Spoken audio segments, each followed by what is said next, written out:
Pour Baselworld 2017, j'ai le plaisir de vous présenter notre nouvelle référence quantième perpétuelle automatique, la référence 5320G en or gris, équipée de notre nouveau mouvement 324 SQ. Si on regarde un petit peu de plus près, au niveau de l'affichage, on retrouve heure, minute et seconde au centre, traditionnel. Et au niveau du quantième perpétuel, ici nous avons un affichage du jour et du mois par guichet à 12 heures, un indicateur de phase de lune à 6 heures, coaxial à cet indicateur de phase de lune la date par aiguille, et partagé de part et d'autre de l'axe midi 6 heures, l'indicateur jour-nuit et l'indicateur d'année bissextile. Pour les fonctions, traditionnellement, la couronne a deux positions, la première position pour le remontage et la deuxième pour la mise à l'heure. Pour le quantième perpétuel, nous avons 4 correcteurs indépendants. Celui qui est vers 8 heures corrige les phases de la Lune, tandis que les 3 autres corrigent respectivement le jour de la semaine, la date et le mois. Maintenant, si on revient un petit peu au design de cette boîte, c'est une Calatrava style vintage. Elle est inspirée de la référence 2405 que nous avions sortie en 1940. Cette boîte a une particularité, c'est qu'elle est étampée dans son ébauche afin d'avoir des arêtes saillantes entre la bande de carrure et les cornes. Ceci dessus et dessous.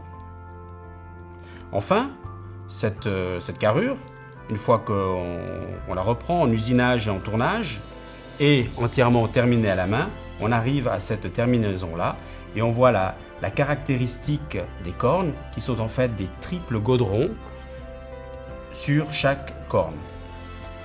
Donc nous avons là un gros travail de fabrication et de terminaison de la carrure. Une autre particularité, cette largeur de bande qui est très faible, en fait elle est aussi réalisée grâce à la glace de la lunette. La glace de la lunette ici, c'est une glace box, c'est une glace à talons, mais elle est rehaussée, c'est-à-dire que le talon il est très très imposant. Donc ça donne un effet totalement vintage de ces montres que l'on avait à l'époque, qui étaient très fines, et puis cette glace qui était bombée. Donc là, à l'époque, c'était des glaces en plastique. Hein. Ici, on est en saphir, comme la glace de dessus, évidemment. Glace de dessus et glace dessous, elles sont en saphir. Une autre particularité, vous pouvez voir ici, la glace, elle est métallisée. En fait, c'est un petit peu l'astuce. On peut voir ici sur la coupe que, en général, c'est la lunette qui cache le cadran. Et en fait, là, pour avoir une lunette très très fine, c'est la glace qui vient recouvrir directement le cadran. Donc pour avoir le bon diamètre d'ouverture de la lunette, on a dû métalliser la glace qui matérialise la bordure du cadran.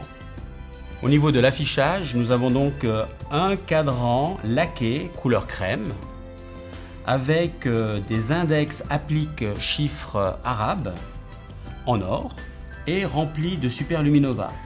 Le style, c'est un style design pilote. Ces index, ils ont le pourtour est marqué par des cabochons qui soulignent le trait de chaque heure. Ces cabochons sont aussi en or remplis de superluminova. Donc le superluminova, c'est un produit phosphorescent qui permet de voir les indications de l'heure la nuit. Les aiguilles, elles aussi sont en or, remplies de superluminova, dans un design bâton à bout pointu. Donc c'est un design d'aiguille des années 50. Maintenant, si on passe au mouvement. Ici, on voit la référence 5270, qui est le chronographe quantien perpétuel. Et si je vous la montre, c'est qu'en fait, le quantien perpétuel vient de cette référence et on l'a adapté pour le mettre sur le mouvement 324 de base. Donc, j'ai ici le quantième perpétuel.